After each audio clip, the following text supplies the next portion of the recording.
Do you ever worry about writers that write great novels about the American South? Because I definitely do. Hello everyone and welcome back to my channel where we love to read really good and draw really bad. Yeehaw! Today we are taking a dive into the novel by Erskine Caldwell called Tobacco Road. Now in case you didn't know, I'm doing a reading challenge where I'm reading the top 100 books of the 20th century as decided by the Modern Library.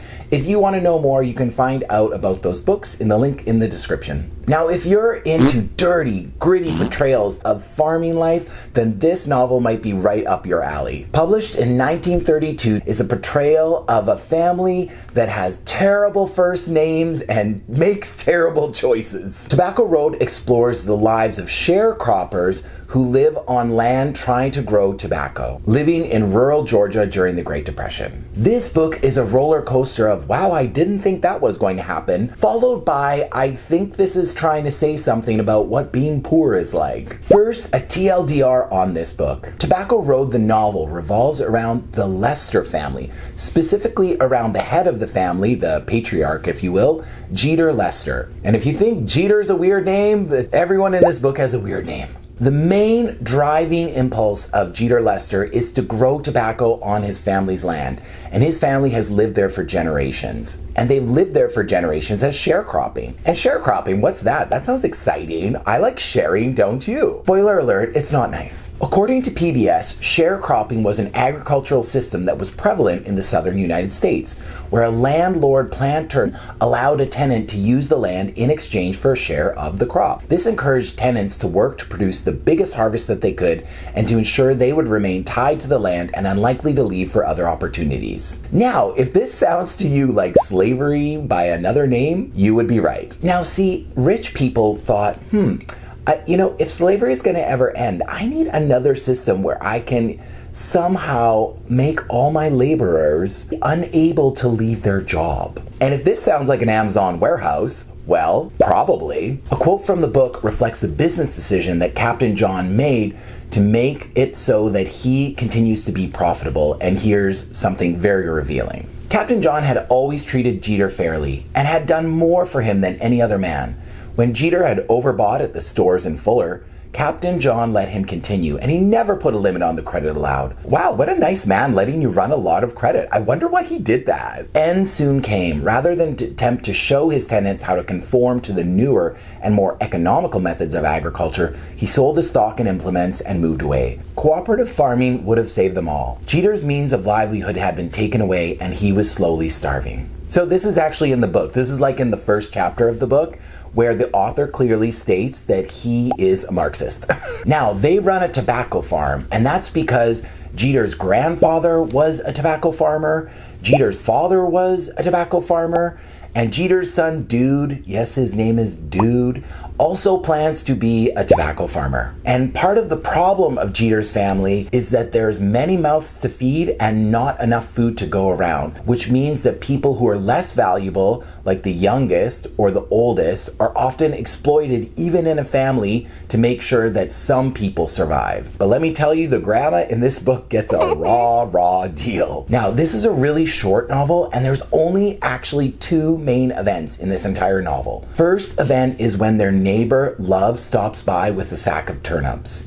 And just so you know, Love is a total dirtbag, and he just sees these people as a circus. The entire Lester family is starving, having not eaten for several days, and they have a discussion between Jeter and Love about what Jeter can do so that he can get some of these turnips. And when I say what he can do, Jeter is willing to do pretty much anything. And if you know what a turnip is, it's like, okay, I have to be pretty hungry to want some random guy's turnips. The second major event of this book is the marriage of Dude and Sister Bessie, a widowed missionary who continues on her husband's work by going and preaching to the poor. Sister Bessie comes over regularly to help them pray about dealing with their sin and their problems, when in reality their main problem is that they're starving and they don't have any work and they don't have any means to provide food or money for their family. Now, Jeter, because he is somewhat of a jester in this book,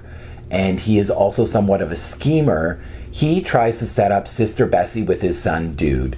And for the simple reason that Sister Bessie has some money left over from her husband when her husband died. Sister Bessie has $800 in the bank, which would be the equivalent of about $13,000 US today. Now, Sister Bessie, for all her morals, thinks she's getting a really great deal by having someone who's approximately 18 years old as a young man marry her, who's a woman who's a widow, a missionary with not a lot of money, and she has some facial deformity that people talk about, that her nose isn't quite right. She is not a 10 out of 10 for Dude, but Dude goes along with getting married because his dad says, we'll buy you a new car if you marry Sister Bessie. Okay, I mean, like, that's the best deal anyone's ever gotten in this book. So, I mean, I think we would all take it. And so they decide to go into the city where they're going to get their marriage license. And they get their marriage license, and as part of the deal, Sister Bessie agrees to give Dude her $800 to buy a new car. And just to be clear, they went to go buy a new car and they spent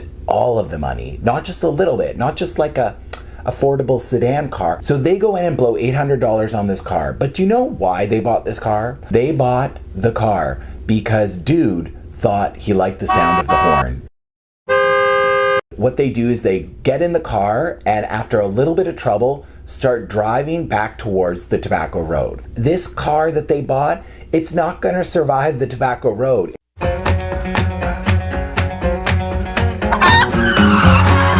This car gets abused in ways that if you love cars, you will hate what happens to this car. And thematically in this book, this car is probably the most important thing you could talk about. And I'll tell you why. Near the start of the book, Jeter talks a lot about his old car that is not running. He has run it into the ground, it barely works.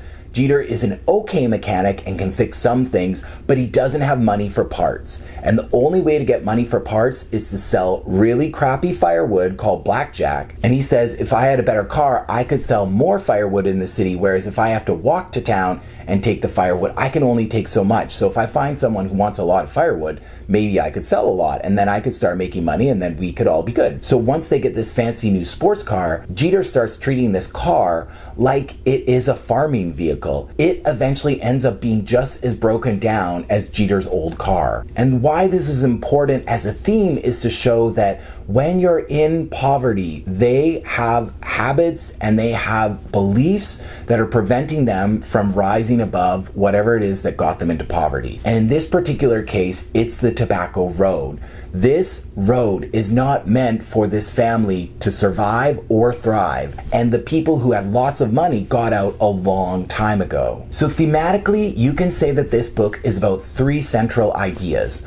The first idea is that education of the working class goes a long, long way into leading to prosperity, not just for rich people, but for everybody. The second major theme that you can come up with is that toxic family relationships are very bad for you. And the smarter children figure out that they will not survive if they try and stick to the way that their parents are doing things, so they need to do something different. Third theme of this book is about the problem of tradition versus the changing world. Jeter's family wants everything to stay the same. They want the Tobacco Road to be profitable, but it's not. And it's slowly killing them. They're literally starving to death. And at the end of the book, we come to the conclusion with Dude and his new wife Bessie, who are starting over again in their own life, that to honor their parents and to honor their family, they are going to continue growing tobacco because that's the way it's always been done. And so when you combine these three things, you have a lack of education, a desire for tradition and stability, and as well the desire to reject modern values in a changing world where technology is really changing, and you end up with a kind of poverty that you can't escape. This book is a 101, an introduction class, into generational poverty and the cycle of poverty. I don't think the people in this book are bad people, although these people do some bad things during the book, if that makes sense.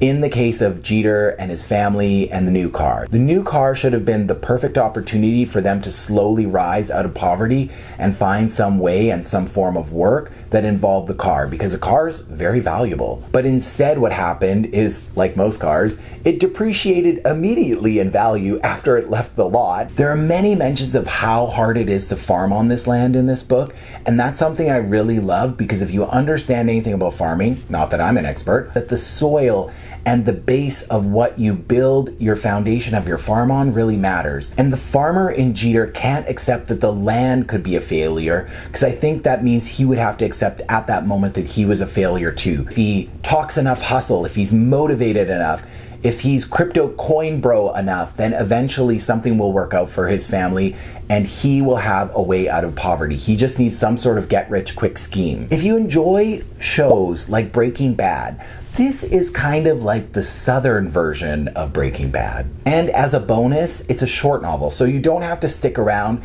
and really deep dive into everyone's depression. It's just trying to prove a point about what poverty does to families. I do think this is an excellently written, although deeply dark novel about what was happening in the 1930s during the Great Depression. And some of the comments from Jeter and his family are so tragicomical that I did laugh out loud, but then I felt bad that I laughed. I feel like I could talk more and more about this book, but I really highly recommend you just read it instead. Okay, I'm gonna leave it there, but if you have any comments about what you like as a book about farming, please let me know in the comments below. I would love to read more books about sustainable farming. Or if you just have a comment about Tobacco Road in this book in general, I would love to engage with you. I think this is a phenomenal novel. Please like, share, and subscribe. You can hit the bell notification if you want to know when I release new videos.